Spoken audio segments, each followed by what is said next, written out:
الله أكبر الله أكبر الله أكبر الله أكبر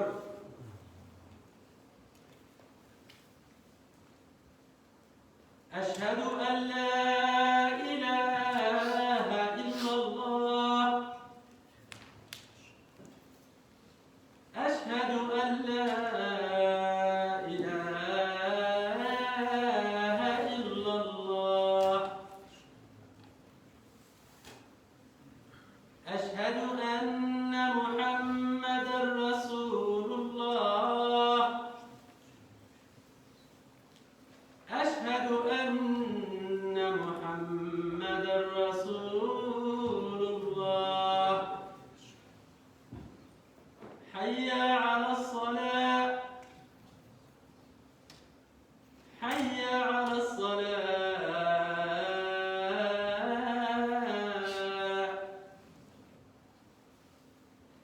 حي على الفلاح حي على الفلاح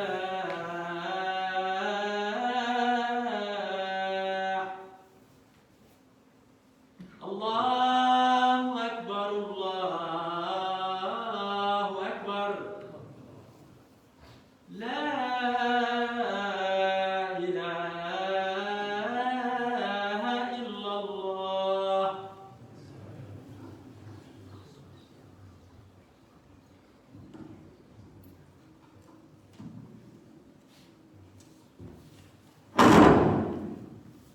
بسم الله إن الحمد لله نحمده ونستعينه ونستغفره ونعوذ بالله من شرور أنفسنا ومن سيئات أعمالنا من يهد الله فلا مضل له ومن يضلل فلا هادي له وأشهد أن لا إله إلا الله وحده لا شريك له أشهد أن محمدا عبده ورسوله وصفيه من خلقه وحبيبه أرسل الرسالة وأدى الأمانة ونصح الأمة وكشف الله به الأمة وجاهد في الله حق جهاده حتى أتاه اليقين اللهم صل وسلم على سيدنا محمد وعلى آله وصحبه وسلم.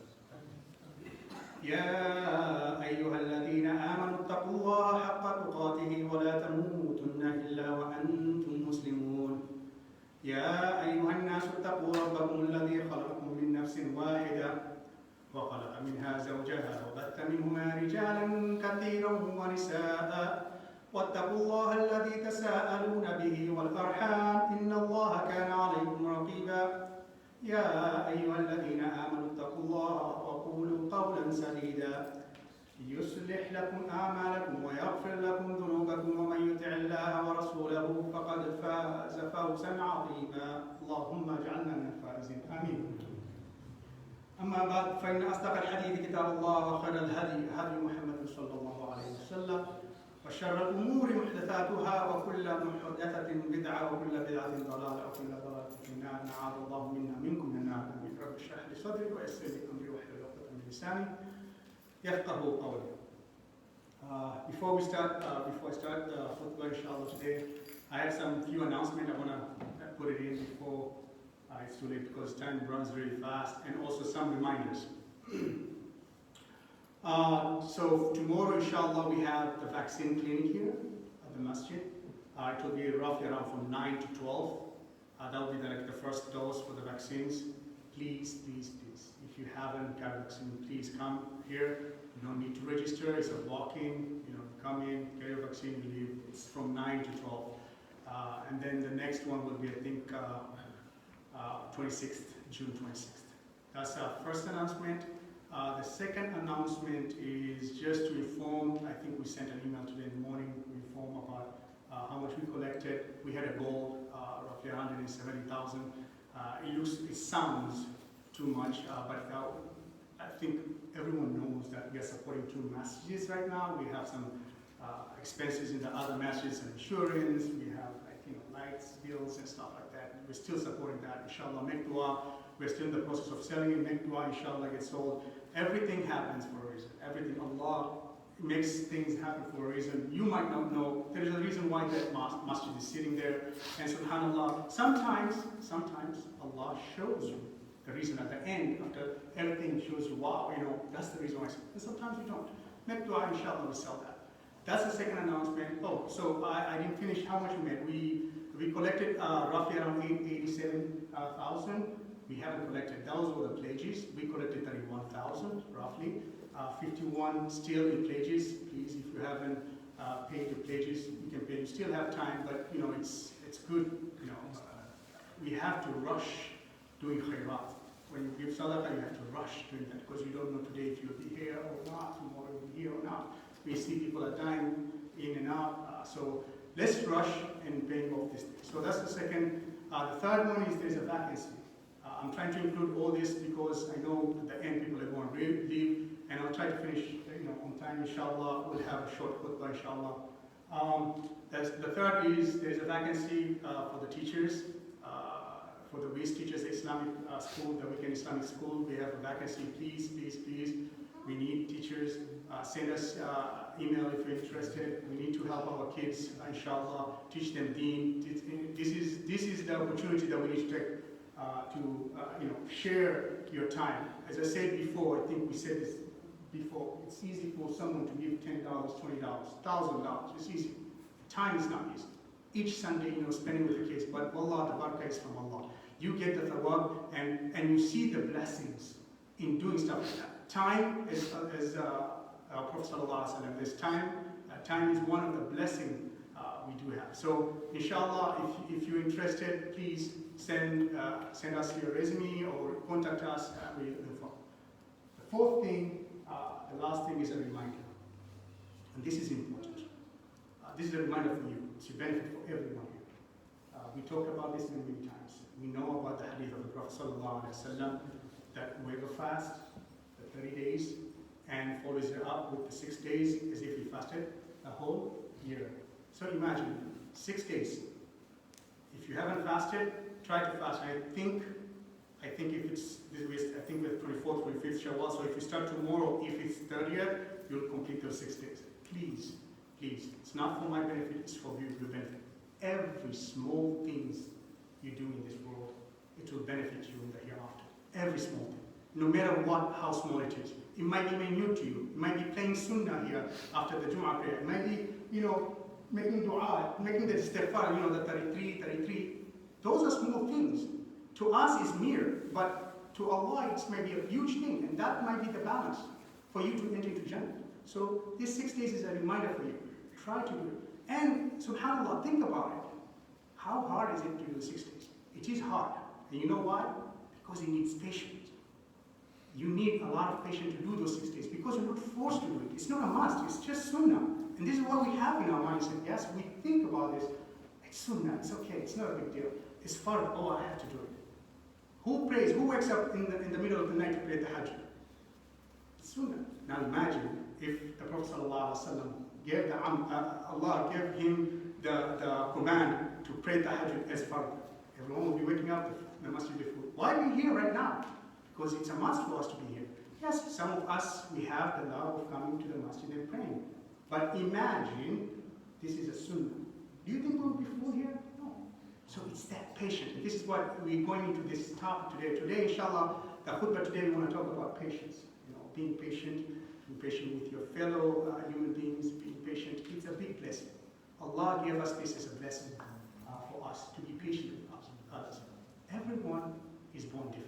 Everyone has a different way of, comes from a different background, and some people have anger issues because in their genes, their dad is angry, their great-grandfather is angry, it's in their genes.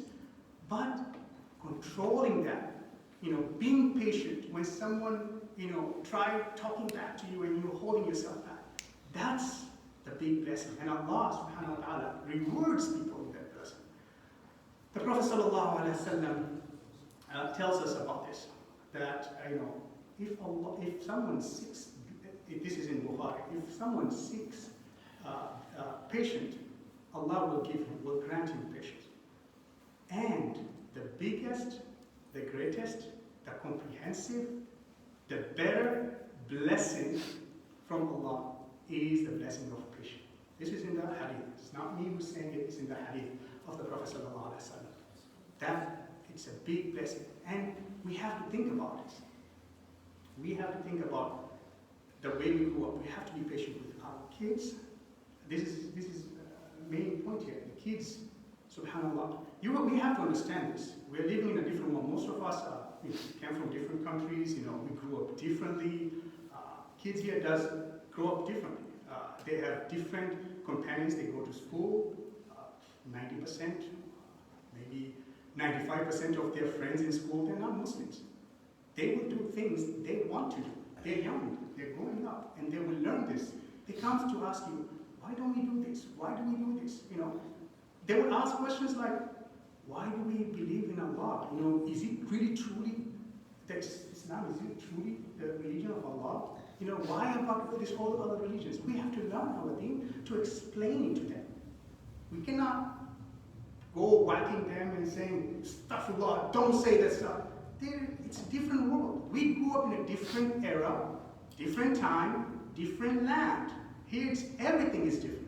And we have to be patient. And this is why it's very critical when they come to you and ask you questions that you never imagine someone will ask you a question like that. Like a question, astaghfirullah, you have to be able to communicate with them. And that needs patience.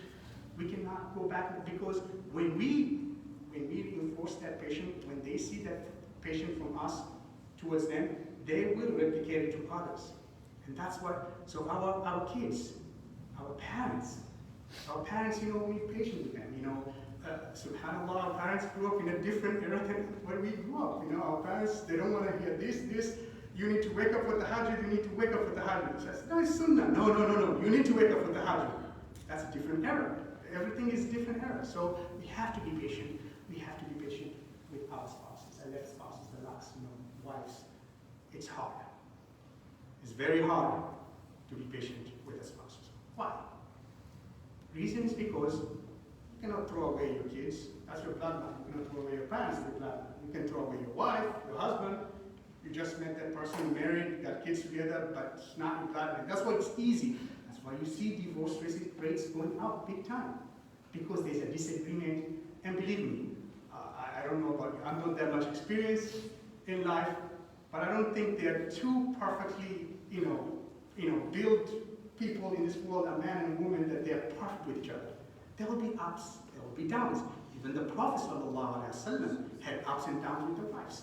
Read the seerah of the Prophet ﷺ. There's always, you have to be patient with your wives. The wives have to be patient with their husbands. Small issues, they are good. When people get married, there are good packages coming with them, and there are bad packages coming with them, And you have to always look in the good package and be patient with the bad packages.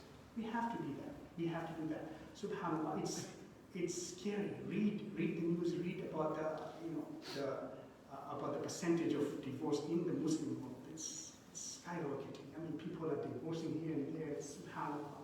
Like, we have to be small things. And even the Imam talked about this. Yeah, small things. People, divorce. SubhanAllah. Like, what do you think? You're going to get another person who's going to be better than that person? No. We have to be patient with that, and especially the wives. Give you a small story. This is after the Prophet ﷺ, and this was a sort of Malik ibn Anas, Imam Malik, the great Imam Malik. If you read the story about it, the mother and the father, they left each other. They had a disagreement. The mother was very patient. The father, who was Anas ibn Malik, not the Anas ibn Malik, the other Anas ibn Malik ibn Abi Amr.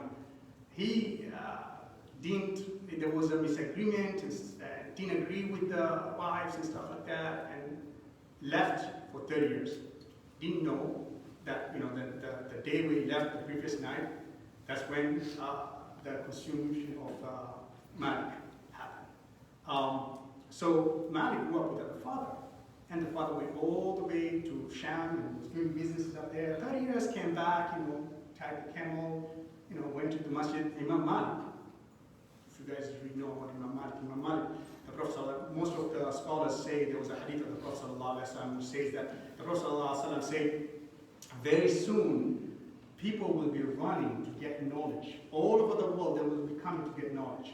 And the most knowledgeable person will be in Medina. And most of the scholars say this knowledgeable person, Imam Malik.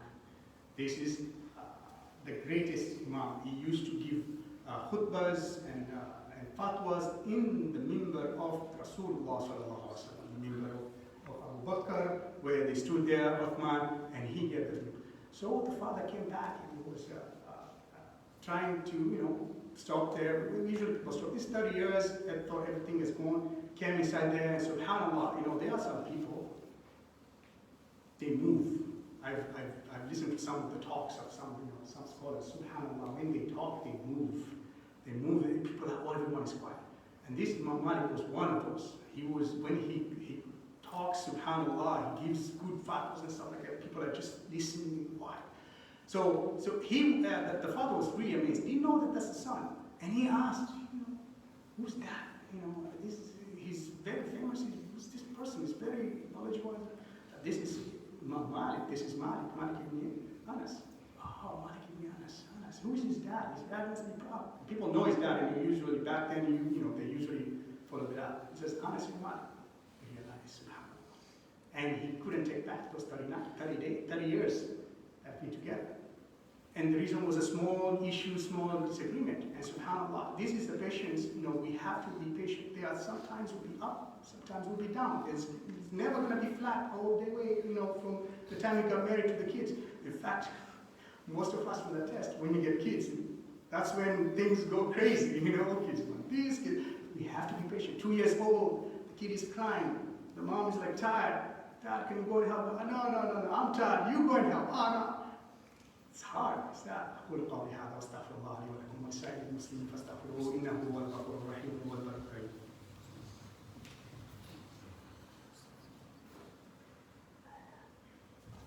الحمد لله والصلاة والسلام على رسول الله وعلى آله وأصحابه من استنى بسنته إلى يوم الدين أما بعد. So continuation on this. So if you read the Quran, there's a lot of stories about Sabr, about patience. A lot of stuff. Salat here was mentioned because when you seek help, when you go back to be patient and mean salat. Why Allah mentioned this both things? Because patience is very high. Look at the prophets. All toward the prophets were the ones who were given high trials. And Allah subhanahu wa ta'ala tells us He'll give you trials and tribulations, you're gonna be patient. And this is what He's testing us with. And Allah subhanahu wa ta'ala tells us that if a person, hasn't reached the rank, the level which he wants, He gives him more tests so that He can test him with patience, so that He can get us to that level. A lot of places, subhanAllah, look at the Prophet sallallahu alaihi wasallam. Let's not go far with the prophets, look at other prophets. Look at the Prophet sallallahu alaihi wasallam. Subhanallah, read the seerah of the Prophet. You will cry. We take things for granted, but you will cry. You see the Prophet sallallahu since the first day he was born. The first day he was born, trial, no father. Subhanallah. Who do you know now doesn't have a father the first day he was born? Few people. The Prophet of Allah. This is why we're told when we mention the Prophet sallallahu alaihi wasallam, we need to say Allahumma salli wa sallam alayhi. Because the Prophet told us that whoever says this often, he will be our shafa'ah. He will give us shafa'ah directly to the person who gives sending salam to the Prophet. So when the Imam or anyone says, or even in your salah, or even in your dua, Allahumma salli wa sallam alayhi, Allahumma salli wa sallam alayhi. It's not light. We shouldn't take it lightly. We have to say it all the time, because these are the small things that we need to do. So look at the Prophet. 4 years old, 6 years old, 8 years old, grandfather, mother passing away. Subhanallah, who can bury all their kids? The Prophet had 7 kids, buried 6 kids. Some of them infant, like Ibrahim, like young, 2 years, 3 years old. That's the effect, but subhanallah, not even one time he complained to Allah. Not even one time, subhanallah. Us, small thing happens, Allah, why did you do this? Why, Allah, why did you? We make dua like that. Do you know the worst day of Rasulullah sallallahu alaihi wasallam? We talked about this. You know the worst day? Time is flying. Time doesn't give it justice. The worst day was Aisha radiallahu anha asked the Prophet, what will the worst day? And he thought it was Uhud. Because we talked about Uhud, losing teeth, having a spear, on the side. The Prophet endured a lot of hardship, in fighting the battles. But he said, no, the worst day of my life, the hardest day of my life is the day of Taif, where he was stoned, he was bleeding, he was walking unconscious, and he was just walking towards Subhanallah. And what did he do? Subhanallah, the good thing is that the dua, he made a dua, it's still recorded, it's still saved. And how did the dua he made? He complained to Allah for his mistake. He said, I'm weak. Subhanallah. Imagine, it makes you cry how you ask Allah. And this is why you understand, when you ask Allah in a humble way. He asked Allah, he after bloody, feet, they were soaking, the shoes were soaking bloody, and he asked Allah, oh Allah, I ask you for my weakness. He's complaining to Allah for his weakness, subhanallah, and that's why the dua is still there. One last story before, just for patience. The time of the Prophet ﷺ, there used to be a woman. This woman had, a sickness, and his sickness was epilepsy. He didn't know at that time, she was shaking all the time, in the marketplace. Every time when she goes areas, she was shaking. And when people who are doctors, they will understand. I don't know the details about it, but when your brain doesn't function, sometimes you get unconscious, you don't know where you are, and you shake, you fall down, your whole body shakes. And for women, sometimes you have to have this star, and how clothes used to fly around, people used to see her nakedness and stuff like that. So it was an embarrassment for her. So he went to the Prophet sallallahu alaihi wasallam. He asked the Prophet, oh Allah, oh the Prophet of Allah, can you make dua for me? Can you make dua to remove this burden on me? And we know, subhanAllah, across the seerah of the Prophet sallallahu alaihi wasallam, so the Prophet always made dua for people, and always the dua gets maqbool, it gets accepted. So people know that if they want something, very serious like that, they want to go and ask the Prophet sallallahu alaihi wasallam. So he asked the Prophet. The Prophet told her that I can make dua, and all this will go away, you'll be nice and everything. Or, if you be patient, you'll get Jannah. So, the woman said, you know what? I'll be patient with all these things. Continued, did what she had to do, but there's things coming back, and,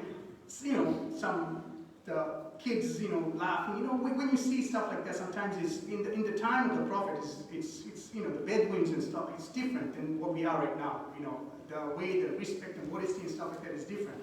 You show a little bit of your need, it's, embarrassing. So she went back to the Prophet, say, oh Prophet of Allah, I don't want you to remove this burden, but can you ask when Allah, that if I get this, get it in a place where it's secret, that I'm not exposed to others. And the Prophet did that. And she ended up, every time, subhanAllah, it was in the prayers. Not all the time in the prayers, but when it happens, it was when she was praying, subhanAllah. And the Sahabas used to talk about her. And the Sahabas used to say, do you guys want to know which person here who is both in heaven, who is in paradise, and living in this world? People are like, oh, that person. She's currently in paradise, and she is living in this world. So let's ask Allah. Let's ask Allah to increase our taqwa, increase our iman, to be patient with each other. Be patient with the families, be patient with our kids, especially our spouses. Let's take that step when things like that happen, when there's that conversation, bad thing going through, go away and then come back, everything cools down. Let's ask Allah to give us sakina, let's ask Allah to give us subra with our neighbors. Let's ask Allah to give us tawfiq. ربنا آتنا في الدنيا حسنة وفي الآخرة حسنة وقنا عذاب النار. ربنا ظلمنا أنفسنا وإن لم تغفر لنا وترحمنا لنكونن من الخاسرين. اللهم أرنا الحق حقا وارزقنا اتباعه وأرنا الباطل باطلا وارزقنا اجتنابه. عباد الله إن الله يأمركم بالعدل والإحسان وإيتاء ذي القربى وينهى عن الفحشاء والمنكر والبغي يعظكم لعلكم تذكرون. اذكروا الله العظيم يذكركم واشكروه على نعمه يزدكم ولذكر الله أكبر والله يعلم ما تصنعون. أقيموا الصلاة.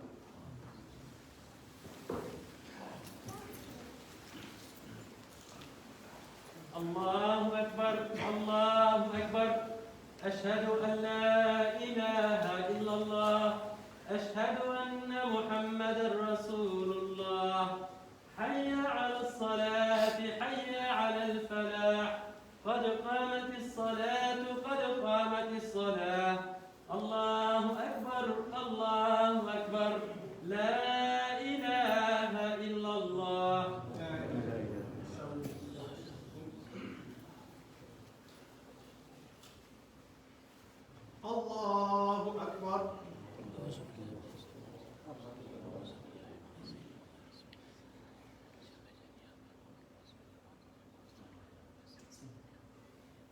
الحمد لله رب العالمين الرحمن الرحيم مالك يوم الدين إياك نعبد وإياك نستعين اهدنا الصراط المستقيم صراط الذين أنعمت عليهم غير المغضوب عليهم ولا الضالين.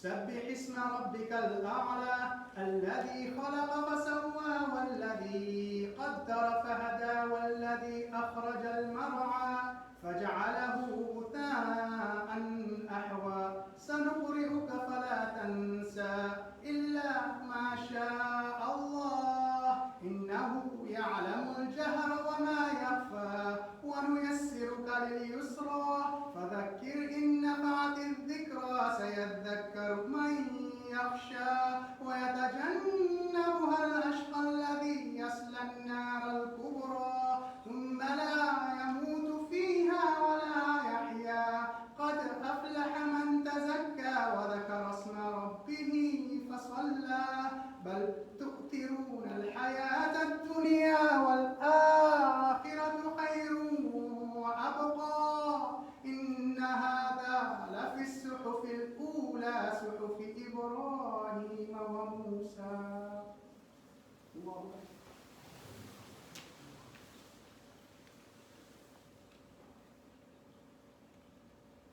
سمع الله لمن حمده.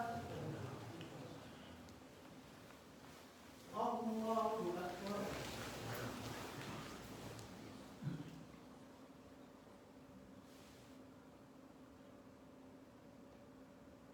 الله أكبر. الله أكبر.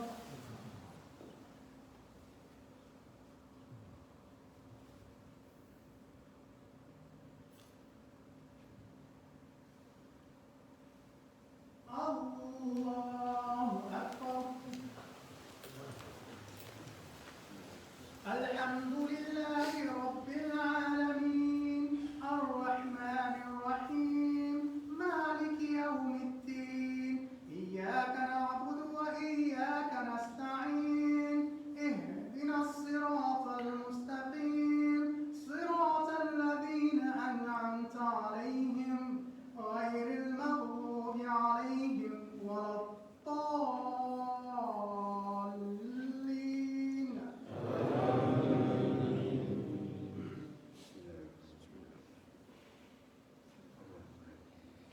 أرأيت الذي يكذب بالدين فذلك الذي يدعو اليتيم ولا يحض على طعام المسكين فويل للمصلين الذين هم عن صلاتهم ساهون الذين هم يراءون ويمنعون الماعون. الله